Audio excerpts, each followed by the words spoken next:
Parfois, il suffit d'un seul cas pour remettre en question des années de pratique médicale. Aujourd'hui, on va se pencher sur une histoire assez incroyable, une étude de cas qui force à repenser la manière de traiter un cancer particulièrement agressif chez nos animaux de compagnie. Cette image, elle parle d'elle-même. On comprend tout de suite que la situation est critique. C'est ici que commence l'histoire de Chanrongui, une chienne qui faisait face à un diagnostic terrible. Les enjeux ne pouvaient pas être plus élevés. Alors, commençons par le début et faisons connaissance avec notre patiente Choronji. On a donc diagnostiqué à Choronji une tumeur mammaire inflammatoire. Tout de suite, les vétérinaires ont commencé un traitement classique, antibiotiques, anti-inflammatoires. Mais voilà, après 1 mois entier, son état ne s'était, mais alors pas du tout amélioré. Il était devenu évident qu'il fallait trouver une autre solution. Pour vraiment saisir à quel point la situation de Choronji était critique, il faut d'abord comprendre à quoi elle avait affaire, la nature même de cette maladie.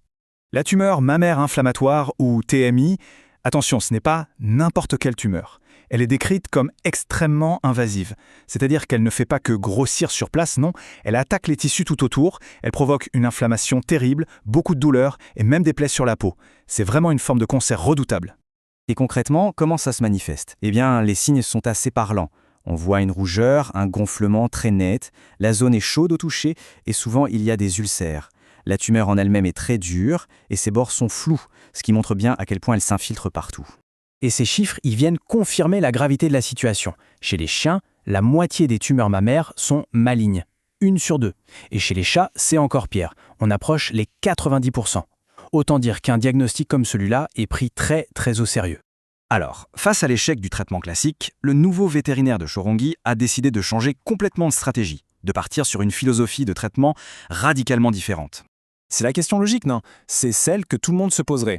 Et c'est d'ailleurs la base de l'approche standard. L'inflammation, on la voit, elle fait mal, donc on l'attaque. Mais est-ce que c'est vraiment la bonne cible? Et c'est là qu'on voit toute la différence. D'un côté, l'approche standard qui s'attaque aux symptômes, à la conséquence, l'inflammation. Et de l'autre, cette nouvelle approche qui, elle, va directement à la source du problème, les cellules cancéreuses, celles qui fabriquent cette inflammation. C'est un changement total de perspective. Et avec cette nouvelle stratégie, le changement n'a pas seulement été efficace, il a été d'une rapidité déconcertante. Le résultat est saisissant. Il n'y a pas d'autre mot. À gauche, c'est l'état de Chorongi juste avant le nouveau traitement. À droite, c'est son état seulement 3 jours plus tard. La diminution de la rougeur, de l'inflammation, c'est spectaculaire. C'est la preuve en images que s'attaquer à la cause a eu un effet quasi immédiat. Et ce n'est pas qu'une observation clinique. Le propriétaire de Chorongi a envoyé ce message après une seule petite journée de traitement. La couleur est devenue très blanche. Je suis si heureux que je pourrais pleurer. La joie, le soulagement, tout est là. Ça confirme la vitesse et l'efficacité incroyable de cette thérapie.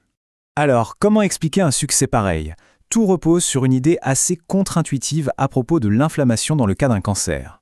Et voici le point crucial expliqué par le vétérinaire. En gros, utiliser des anti-inflammatoires classiques peut en fait être contre-productif. Pourquoi ? Parce que ça peut affaiblir les défenses immunitaires normales et sans le vouloir, créer un terrain encore plus favorable pour que le cancer se développe. C'est une idée puissante. C'est ça, la grande leçon de l'histoire de Choronji. L'inflammation était le symptôme le plus visible, le plus alarmant, mais ce n'était pas l'ennemi. L'ennemi, c'était les cellules cancéreuses derrière. En se concentrant sur la cause profonde, le traitement a été bien plus efficace. Et tout ça, ça nous amène à une question bien plus large. L'histoire de Chorongi nous pousse à nous interroger, dans notre approche des maladies, est-ce qu'on se concentre sur les symptômes visibles, la fumée, ou est-ce qu'on cherche vraiment à éteindre le feu à sa source ?